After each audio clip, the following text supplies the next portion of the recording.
Now we're going to talk about the cognitive piece, arousal and sleep cognition. These are what people think about sleep and how that can keep them awake. Let's see if I can get this going. Oh. Now, basically the idea to get across to people is that sleep is effortless, especially when the sleep drive is strong, like they haven't been napping, they've been up all day, and the timing is congruent with the circadian clock, and the mind is calm. So what we do with it often, the mind calm part is what we can help with cognitive stuff.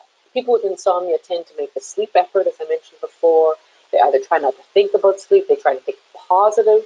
Like I sometimes have patients who think like, it doesn't matter if I don't sleep. It doesn't matter if I don't sleep. Oh, I'm sure I'll sleep tomorrow night. It's going to be okay. And they're just working it. They may adopt rigid rules about sleep. They have to be in bed by 9.